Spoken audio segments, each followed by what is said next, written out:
கிறிஸ்துவுக்குள் பிரியமானவர்களே, இந்த நாளுக்கான தினசரி தியான வசனம் மத்தேயு எழுதின சுவிசேஷம் 12வது அதிகாரம் 16வது வசனம். மத்தேயு 12:16, மேத்யூ 12:16. தம்மை பிரசித்தம் பண்ணாதபடி அவர்களுக்கு கண்டிப்பாய் கட்டளையிட்டார். என்ன என்ன போய் என்னுடைய பேரை எல்லாருக்கும் சொல்லி நான் வெளியே போக முடியாதபடி பண்ணாதீங்க அப்படின்னு சொல்றாரு. என்ன காரணம்?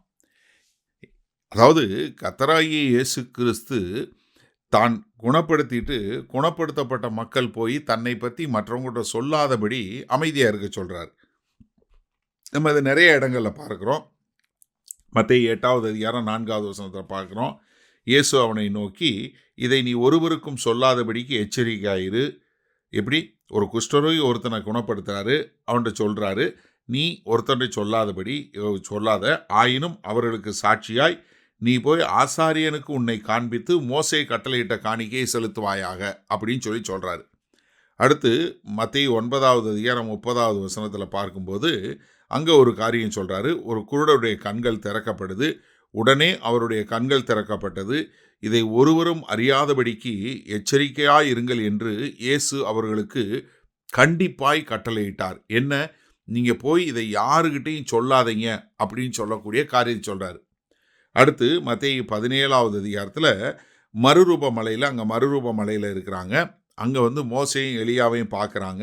சீஷர்கள்ட்ட சொல்கிறாரு. சீஷர்கள் வரும்போது என்ன சொல்கிறாரு? மத்தேயு 17:9 அவர்கள் மலையிலிருந்து இறங்குகிற போது இயேசு அவர்களை நோக்கி, மனுஷகுமாரன் மரித்தோரிலிருந்து எழுந்திருக்கும் வரை இந்த தரிசனத்தை ஒருவருக்கும் சொல்ல வேண்டாம் என்று கட்டளையிட்டார். என்ன காரணத்துக்காக இதை திரும்ப திரும்ப கர்த்தராகிய இயேசு கிறிஸ்து சொல்கிறாரு? நான் குணப்படுத்தினதை போய் சொல்லாதீங்க.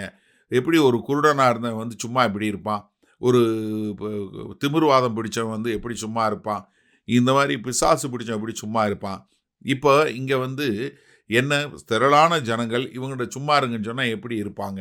என்ன நோக்கத்துக்காக சொல்கிறார்? முதல்ல இதனுடைய நோக்கம் என்ன?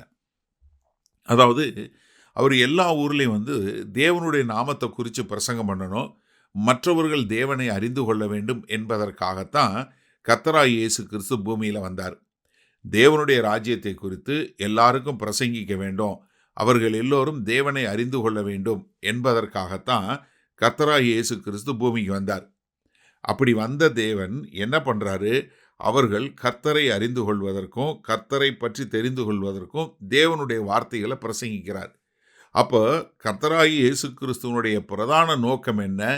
ஜனங்களை மனம் திரும்பி தேவனுடைய ராஜ்யத்திற்குள்ளே வர வேண்டும் என்பது தான் அதற்கு அவர் வந்ததனுடைய நோக்கம்.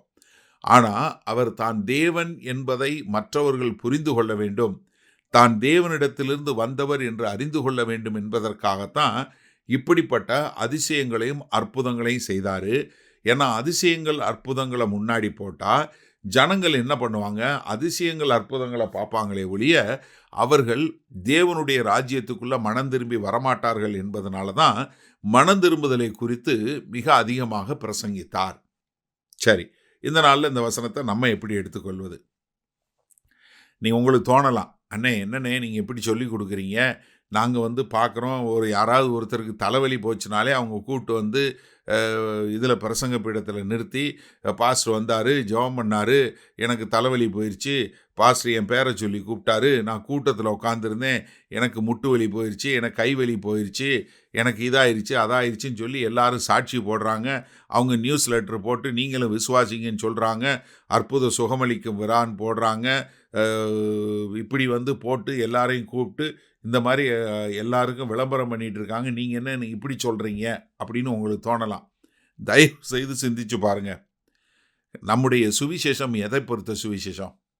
ஒரு மனுஷன் பாவி, அந்த பாவியான மனுஷனுக்கு பாதாளம் தான் நியமிக்கப்பட்டிருக்கு.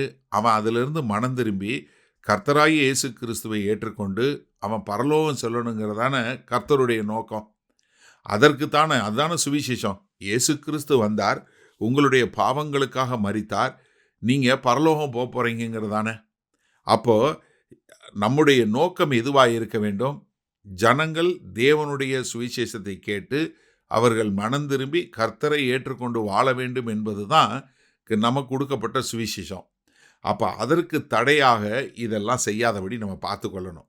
ஏன்னா அற்புதம் அதிசயங்களை மாத்திரம் நம்புகிறவங்க அவங்க கர்த்தரை ஏற்றுக்கொள்வதில்லை. நன்றாக தெரிஞ்சு கொள்ளுங்க. ஒரு மனுஷனை எது மாற்றும்? தேவனுடைய வார்த்தை மாற்றும்.